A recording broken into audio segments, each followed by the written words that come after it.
bagong month, August. Thank you so much. So maraming ibibigay na blessing na naman po para sa ating lahat.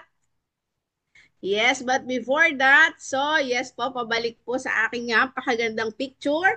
Kitang-kita nyo naman po yung topic ko ngayon. Yan, pag-uusapan po natin yan, over caloric intake po ako dati dyan. So thank you so much. Ako po si Coach Jessie Matalog. I'm your wellness coach. So 7 years ko na pong iniinom ang produkto. Ginamit ko po siya sa aking wellness journey. So before po na hindi ko pa natitikman itong amazing product na ito, sobra ako nang hihina. Alam mo yung pagising sa umaga, nandoon lahat yung discomforts mo. Parang pakiramdam mo, tinatamad kang magtrabaho kasi ang bigat-bigat. So, nakadevelop na din po ako ng, alam mo yung parang ninenervyos kapag ka nakakita ng init ng araw. Pakiramdam mo kasi parang mahihirapan kang huminga.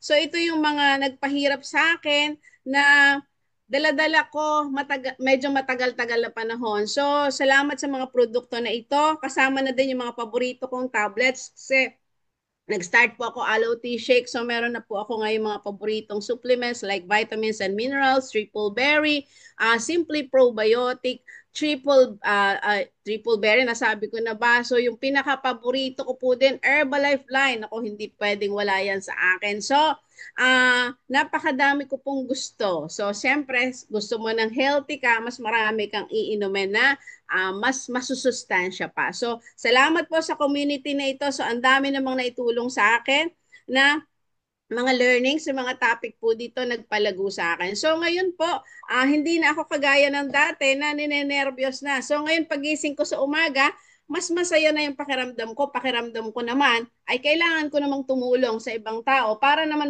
maunawaan din nila yung mga natutunan ko, paano ko naman aalagaan ang aking sarili. So salamat po sa mga topics din ni Mother Arlene. So importante din pala yung mindset natin. Bukod sa pagkain natin ng masustansya, yung mga tinatopic ni Ma'am Cecil, 7 pillars of good health, importante pala yon. So, looking forward talaga na kami ay makatulong pa ang aming area sa mas marami, maipalaganap namin ito or tayong lahat po ay ma-share natin ito sa buong mundo, itong kahalagahan ng pagkakaroon ng healthy lifestyle. So, thank you so much po.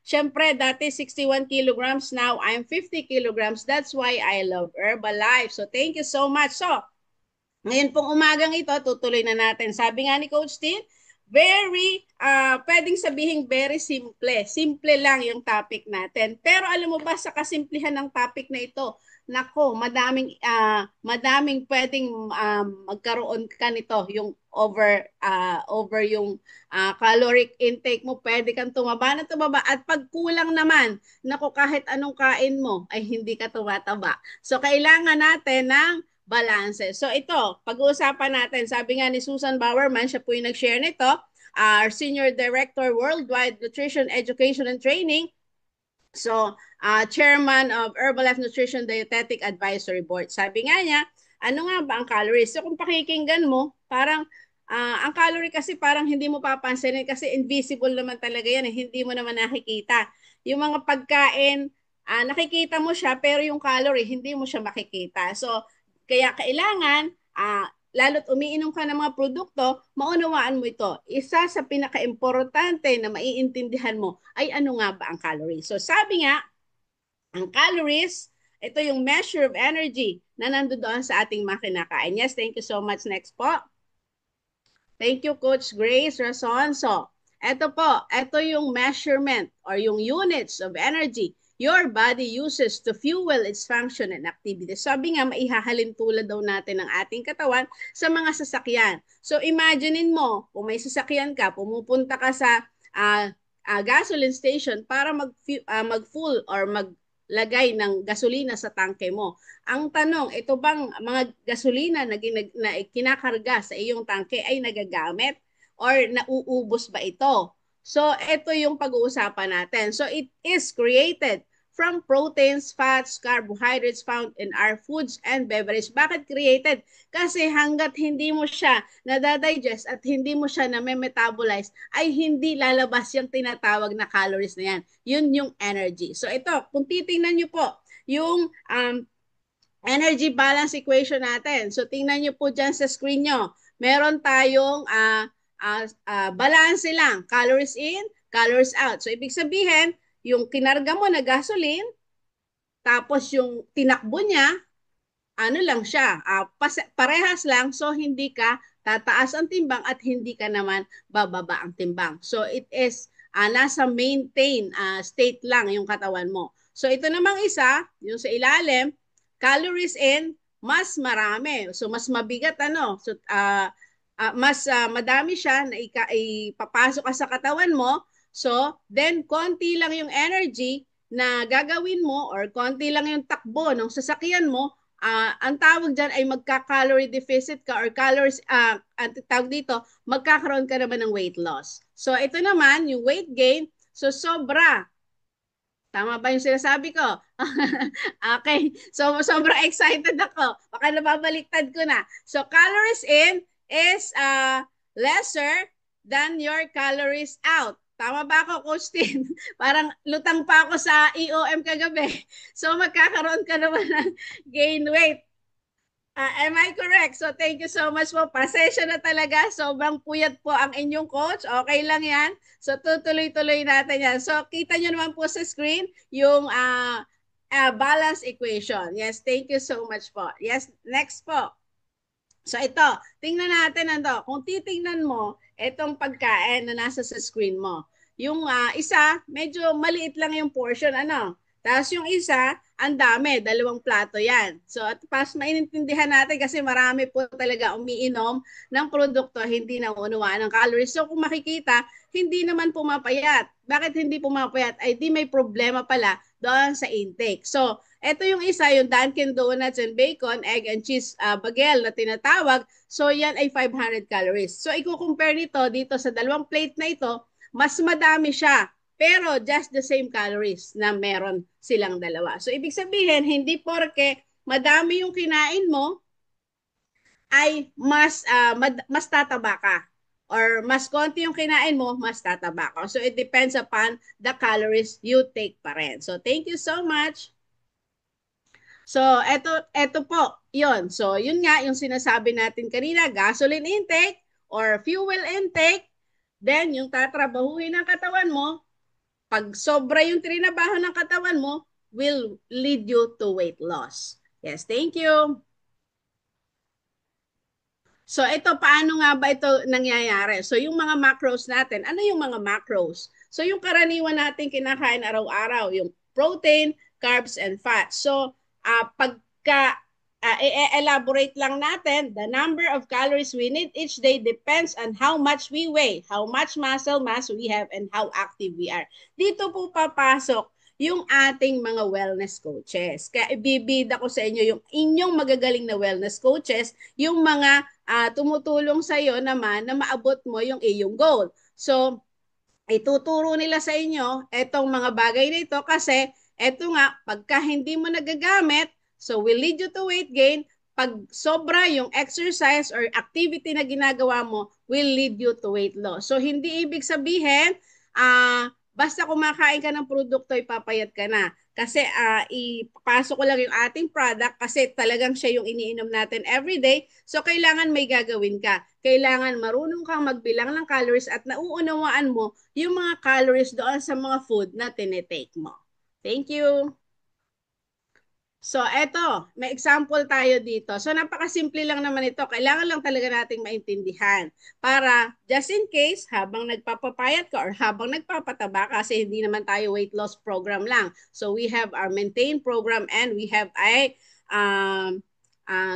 gain weight program. So, kung ikaw ay marunong, at least maituturo mo ito sa iba. So, doon papasok yung sharing. No? So, what you know, yun yung kaya mong i-share. So ito, example, yung energy in ito, 1,700 calories.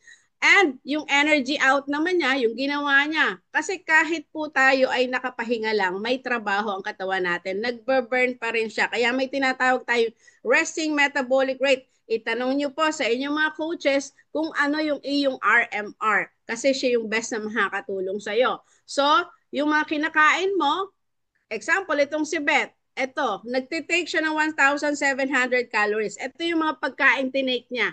Yan, yung nasa kabila. Then, ang activity niya is over doon sa kanyang na-take. Over ng 300 calories. So, nag-out siya ng 2,000 calories. So, anong expect mo na mangyayari sa katawan niya? Mangyayari sa katawan ni Beth. So, 300 less calories than her body needs. Beth's weight will go down. So, bababa yung timbang niya kasi sobra yung kanyang nagawang exercise. So, hindi ibig sabihin yung exercise na ginagawa natin everyday, yun yung magpapapayat sa atin. So, kailangan naiintindihan mo yan. So, yung kahit pa exercise ka ng exercise, ang dami mong activity, talagang pagod na pagod ka ng paghapon. Pero yung kumbibig natin, sorry to say, ay pagod na pagod din naman sa pag-take. So, wala pong mangyayaring lose weight. Thank you so much. So, eto, may gentle reminder po tayo. So, paano nga ba, coach, makukuha natin yung dami ng kailangan kong i-take araw-araw? So, sabi, ito yung reminder, so carbohydrates. Ito yung mga kinakain natin, yung mga kanin, gulay, and so on, at anong-ano pang dinadigest ng katawan natin when digested and metabolized, or dinigest and ginamit ng katawan mo for energy. 1 gram of carbohydrate yields about 4 calories of energy. So imagine mo, kung ilang gramo yung kinain mo na carbohydrates, so more or less alam mo na, kailangan din gaano karami ang tatrabahuhin ng katawan mo. So similarly, sa proteins, 1 gram of protein also provides approximately 4 calories din. So ikaw ay mag-compute din kasi kahit anong ganda ng pagkain yan, mindful, calories pa rin ang pag-uusapan natin. Sabihin mo, kasi ito po, meron kasi akong naalagaan or na-coach na in-emphasize ko ang ganda ng avocado, which is ito, natin sa screen natin.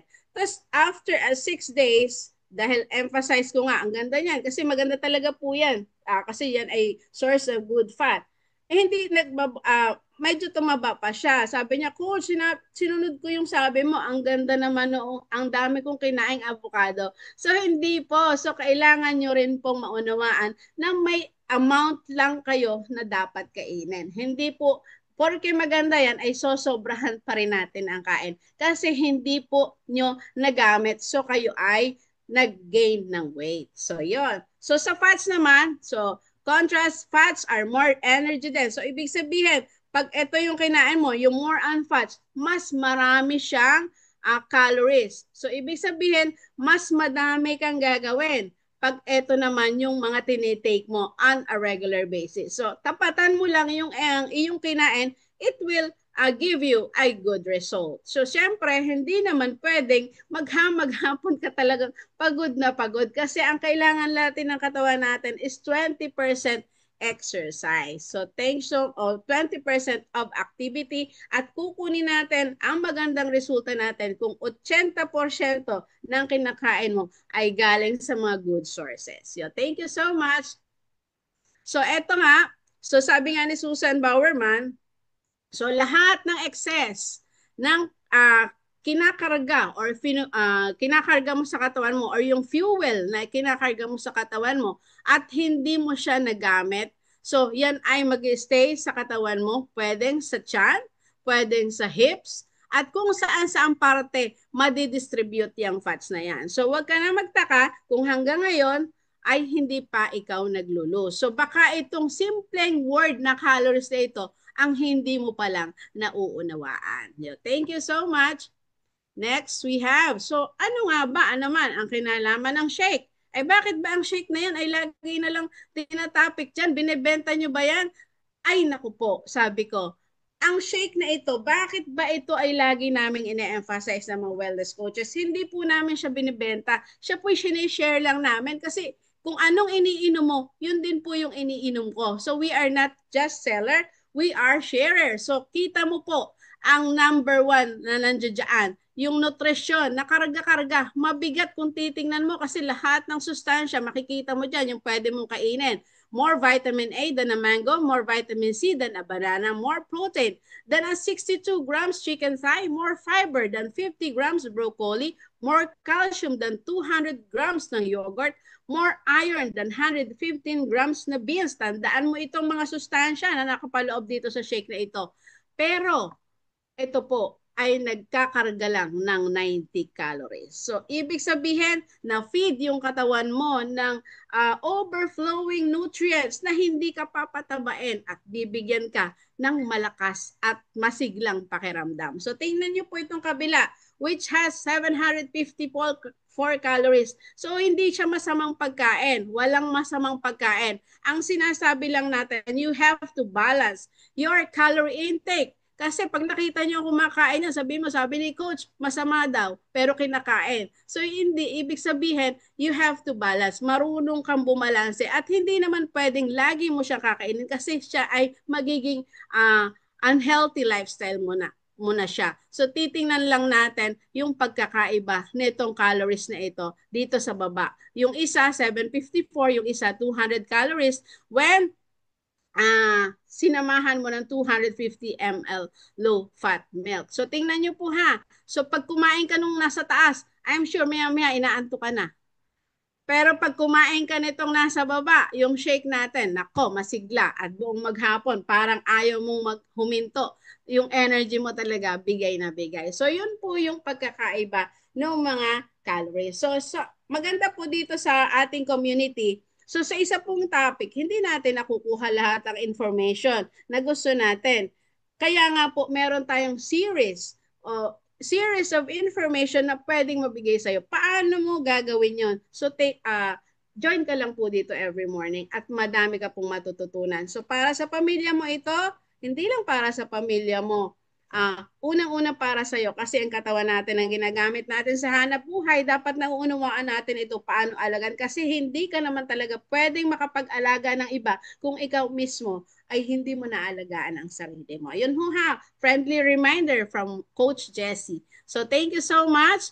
So, at ano ba ang kayang gawin itong mga produktong ito sa'yo? So para doon sa mga hindi pa umiinom, ano pong unang-una niyong gawin, i-try nyo po. Kasi mahirap pong magpaliwanag kung ikaw mismo hindi mo pa natatry sa sarili mo itong amazing product natin ito. Mag-umpisa ka po sa Nutrition Club kung wala kang budget na pangbili ng isang set na yan. Pero I'm sure po, history na magiging magandang ano na to ng buhay mo pag naumpisahan mo mag-take nitong amazing product na ito, the Aloe Tea Shake, at marami pa po tayong kasamang produkto na pwedeng ibigay sa inyo sa inyong katawan at kayo na po makaka-discover nito once na naumpisahan mo itong ating amazing breakfast, the Aloe Tea Shake. Yes, thank you so much po. So, eto pa. So, sa mga pangangailangan mo, ibang pangangailangan mo pa, sa protina, syempre, dahil ang protina nanggagaling sa karne, mataas ang fats niyan, mataas din ang calories niyan. So, itong PPP, napakababa ng calories niyan. Naku, halos wala nga. Pero, yung ibibigay na sustansya nito sa muscle mo or sa buong katawan mo ay husay or napakagandang panimula na para sa mas maayos mong kalusugan. The Active Fiber Complex, alam naman natin, ang mga gulay ay kinakailangan ng katawan. Kaya sabi nga nung matatanda, kung natatanda nyo, kumain ka ng gulay at hahaba ang iyong buhay. Totoo naman yon. Sa ngayon po, marami namang gulay at prutas na nandiyan sa ating paligid na mabibili mo anywhere. So, tatandaan nyo lang, kahit na hindi mo kayang ubusin lahat ng gulay para magbigay sa katawan mo ng magandang result. Itong Active Fiber Complex, napakaliit ng calories, masarap, pwede mong isama or pwede mong inumin parang merienda. Pwede mo siyang gawin na iyong healthy beverage. So pwede mo rin siyang isama doon sa aloe. Masarap po siya. At ito po yung Simply Probiotic. Siyempre, sabi, pinag-uusapan lagi yung digestion.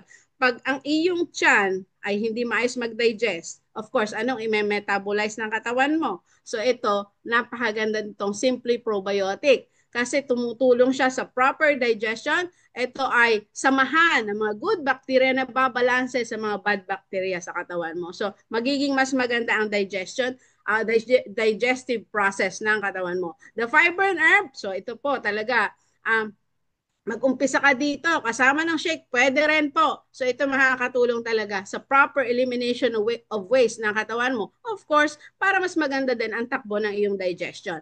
At itong fiber band, ito po, isa sa pinaka-paborito ko po. Parang hindi pwedeng wala ako nito kasi may issue po ako dati before.